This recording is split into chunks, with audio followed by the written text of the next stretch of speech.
1. Understanding the habit loop, the science behind behavior. Every habit, good or bad, follows a predictable loop. Cue, craving, response, reward. This model, popularized by James Clear in Atomic Habits, explains why habits form and how they stick. The cue triggers your brain to start a behavior. The craving is the motivational force that drives you to act. The response is the behavior itself. And the reward is what satisfies the craving and reinforces the loop. Over time, your brain begins to anticipate the reward the moment it sees the cue.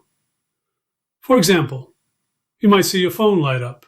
Cue, crave the dopamine hit of a new message, craving, check it, response, and feel satisfied, reward.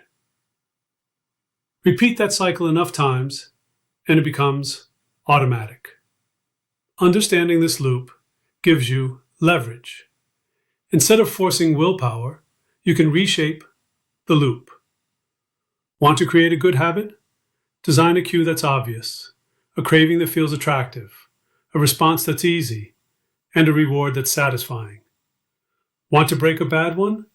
Remove or alter the cue, change your craving, or disrupt the reward. Habits don't happen by accident. They're built by design. 2. Cue. The trigger that starts the habit. The cue is the starting signal for every habit. It tells your brain it's time to do something. Cues can be external, like a time, place, or visual signal, or internal, like a thought or feeling.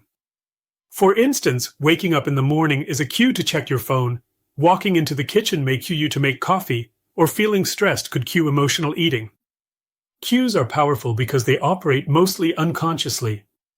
Your brain learns to associate certain environments or routines with behaviors, and once a loop is established, it becomes automatic. That's why you might feel a sudden urge to scroll when you're bored or check the fridge when you're not hungry. The good news? You can hijack this mechanism.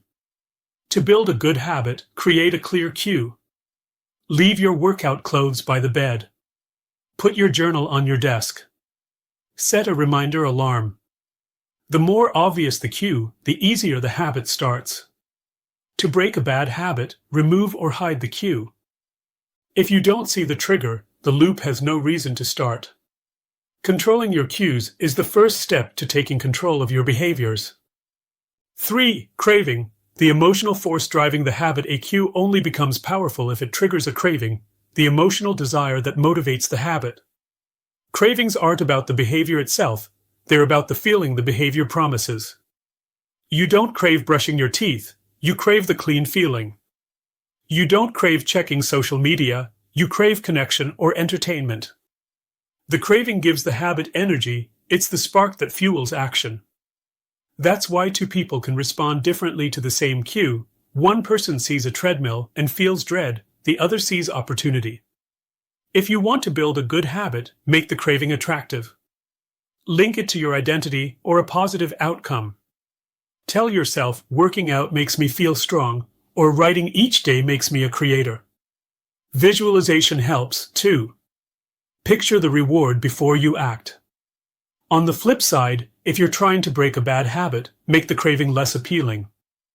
Reframe the habit as negative, that extra scrolling leaves me drained, or another cigarette doesn't help, it's holding me back.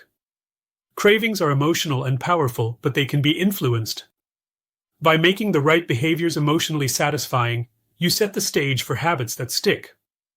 4. Response. The habit in action.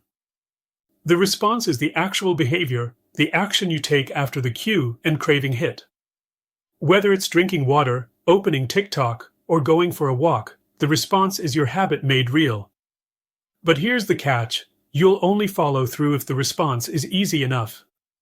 That's why motivation alone isn't reliable. If a habit is too difficult, even a strong craving won't lead to action. To build good habits, make your response effortless. Want to read more? Keep a book on your pillow. Want to drink more water? Keep a bottle on your desk. The easier the response, the more consistent the behavior. For bad habits, the opposite applies. Make the response harder. Delete apps from your phone. Hide junk food in the garage. Increase friction, and your brain will choose a different path. Also, keep in mind, repetition builds automaticity. The more often you perform the response, the more your brain wires it into routine. Don't aim for perfect execution, aim for consistent repetition. Every action reinforces the loop, which is why focusing on systems, not just goals, builds lasting change. 5. Reward. Why the brain keeps coming back.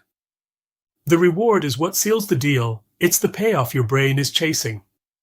A good reward satisfies the craving and teaches your brain that was worth it. Do it again. Rewards come in many forms: a sense of relief, a burst of dopamine, progress toward a goal, or even social validation. It's the reward that reinforces the habit loop and makes it automatic over time. Without a satisfying reward, the behavior won't stick. That's why building positive reinforcement into your habits is critical. Celebrate small wins. Track your streak. Reflect on how the habit improves your life. Even a quick "yes, I did it" moment gives your brain a dopamine hit.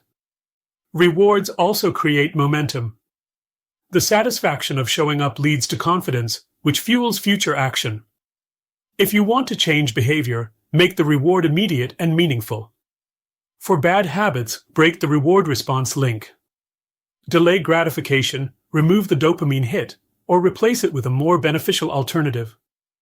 Over time, your brain will learn which actions truly feel good and which ones are just temporary fixes. Master the reward and you master the loop.